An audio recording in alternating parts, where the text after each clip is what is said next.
आज जिस कहानी की बात मैं आप लोगों से करने जा रहा हूँ, ये मुझे मेरे बहुत खास दोस्त ने बताई थी।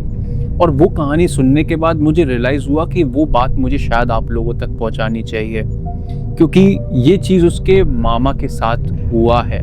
ये कहानी पुरानी हवेली की है जिसके पास कब्रिस्तान था। और वो जो मेरे दोस्त के मामा के साथ हुआ, वो डरावना ही नहीं था, वो धीरे-धीरे और ज़्यादा डरावना होता गया। तो उन्हें वो हवेली बहुत सस्ते में मिल गई थी, बहुत टाइम से खाली पड़ी हुई थी और उनकी किसी खास रिश्तेदार की ही थी वो, बट बहुत टाइम से खाली पड़ी हुई थी। उस हवेली के एक तरफ कब्रिस्तान था, एक तरफ खेत था। हालांकि बहुत सारे लोगों ने जाने से पहले उन्हें वार्न किया था कि वहां मत जाओ, बहुत टाइम से बंद पड़ी है, तो वो अच्छी नहीं हो सकती है, हो सकता है उधर कुछ हो, बट वो बहुत ज्यादा सस्ती थी। इस चक्कर में उन्हें वो इन्वेस्टमेंट, और उनकी फैमिली भी बहुत बड़ी थी, तो फैमिली के लिए भी वो एक इनफ स्पेस था। शुरू के 2-3 हफ्ते बहुत अच्छे थे, कोई भी प्रॉब्लम नहीं आई थी किसी को भी। पर धीरे धीरे समय बीतता गया तो उनकी जो कब्रिस्तान वाली साइड खिड़की थी, उस रूम में बेसिकली उनका बड़ा लड़का सोता था। तो कब्रिस्तान के पास वाली जो खिड़की थी, तब उनके लड़के को रात में कब्रिस्तान की साइड रोज कोई खड़ा हुआ दिखता था।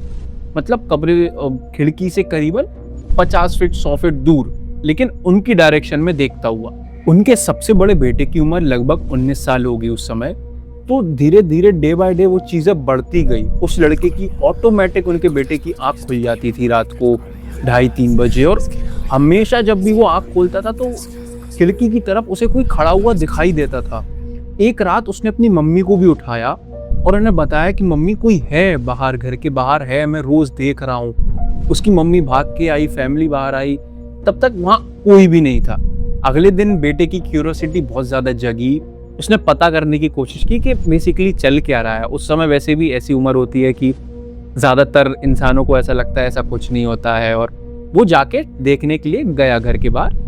तो on that time he saw a footsteps, मतलब कब्रिस्तान से उसके घर के आते हुए नीचे गीली मिट्टी में सूख गई थी सुबह तक। ही सॉ फुटस्टेप्स, कब्रिस्तान से घर तक आते हुए के घर के रास्ते तक के फुटस्टेप दिखे उसे। घर वालों को लग रहा था कि अभी नए नए शिफ्ट हुए, नई जगह, तो थोड़ा डर बनना जरूरी है, और लोगों ने भी ऑलरेडी मन में बहुत सारी चीजें भर दी थी उनके, तो इसलिए घर वालों ने बहुत ज्यादा लाइटली लिया उस चीज को और ज्यादा सीरियस नहीं लिया। पर तब कुछ ही टाइम बाद उसकी छोटी बहन, जो कि उस समय 8 साल की थी, उसकी चीखने की आवाज आती है रूम में से। पूरी फैमिली भाग के आती है, लाइट वाइट खोलती है, पूछती है क्या हुआ। तो उसकी बेटी वो बताती है कि उसके कान में किसी ने कुछ बोला, जबकि उसके कमरे में कोई भी नहीं था। उसे ऐसा लगा कि उसका किसी ने नाम लिया है उसके कान में, एकदम खुसफुसाते हुए। वो लड़की डर के मारे उठ गई। तो तब घर वालों ने रूम तलाशा, सब किया। तो पर्दा जब उन्होंने खोला तो पर्दे के पीछे मिरर था। उन्होंने जब पर्दा ऐसा हटाया तो मिरर पे एक हाथ का निशान था। हाथ का निशान ऐसा कि वो किसी नॉर्मल इंसान का नहीं था, क्योंकि उसमें उंगलियां बहुत ज्यादा लंबी थी, हाथ के पंजे बहुत अजीब से थे। तो वो घर वालों को उस वक्त समझ नहीं आया कि ये क्या चीज हो सकती है। उस इंसिडेंट के बाद से धीरे धीरे छोटी बहन में बदलाव आने लगते हैं। वो रात में अजीब सी तरीके से बात करती है, रात को बार बार नींद में चलने लगती है।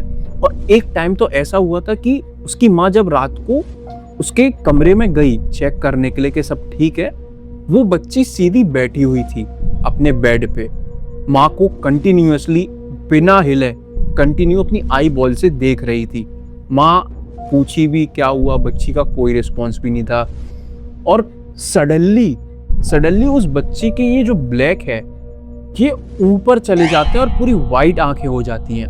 माँ बहुत ज्यादा डर जाती है, मतलब ऐसा डरती है कि उनके मुंह से चीख नहीं निकलती है, बस फ्रीज हो जाती है वो चीज देख के। इतना ज्यादा शॉक्ड और इतना ज्यादा डर चुकी होती है उसकी माँ। दिन में बच्ची एकदम सही रहती, हंसती खेलती, कोई प्रॉब्लम नहीं, बट जैसी रात होती है, रात होते होते बच्ची का बिहेवियर चेंज होने लगता है।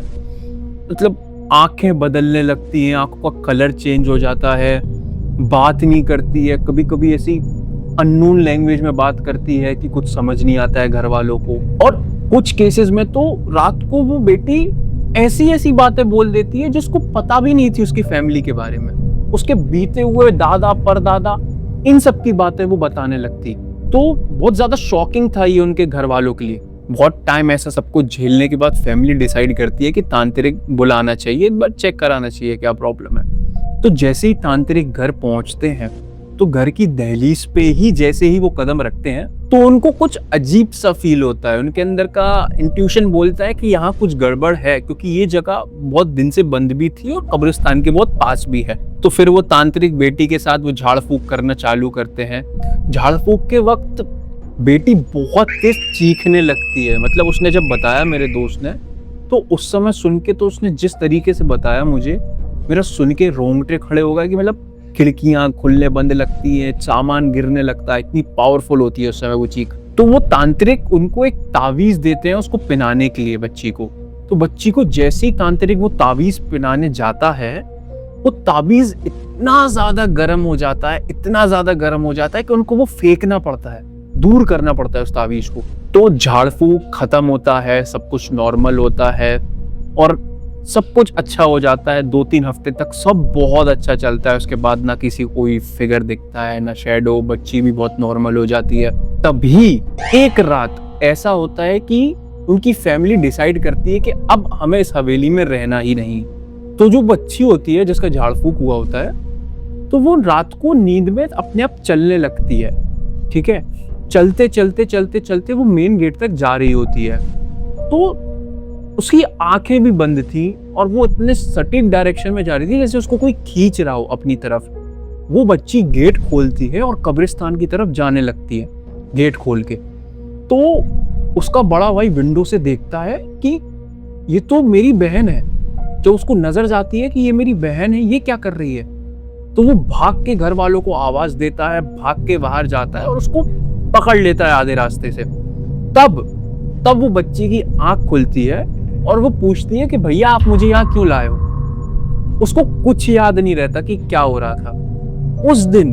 वो दिन था और आज का दिन है। उसकी फैमिली ने वो हमेशा के लिए हवेली छोड़ दी थी और वो अभी भी ऐसे ही पड़ी है, खाली पड़ी है। तो बेसिकली उसके नेक्स्ट डे ही फैमिली वो सब खाली कर देती है। और फिर भी मतलब अभी भी ऐसा होता है कि साल में 1.5 साल में 1-2 बार ऐसा हो जाता है कि वो बच्ची फिर से कभी कभी अलग ही भाषा में बात करने लगती है 2-3 सेकंड के लिए, फिर नॉर्मल हो जाती है। लेकिन एक बात जो उन्होंने मुझसे कही थी वो शायद मैं भूल नहीं पाऊंगा, कि जब वो वहां जा रहे थे तो उन्हें बहुत सारे लोगों ने ये चीज बोली थी कि जो लोग उस हवेली में जाते हैं वो बिल्कुल वैसे ही वहां से लौट कर नहीं आते। देन वो चीज सुन के ना मेरे गूज बम्स आ जाते हैं कि आज भी शायद उनकी बेटी ऐसा झेल रही है। आई होप सबके साथ सब अच्छा ही हो। हम इस कहानी को वेरीफाई तो नहीं कर सकते जैसे हम इन्वेस्टिगेटिव केसेस को करते हैं, पर ये मैंने उनके खुद के मुंह से सुनी हुई बात है जो उन्होंने एक्सपीरियंस की है। अगर आपको ये वीडियो अच्छा लगा हो तो चैनल को सब्सक्राइब करिए, वीडियो को लाइक करिए। तो मिलते हैं ऐसे ही और रियल केसेस के साथ इसी चैनल पर। Thank you.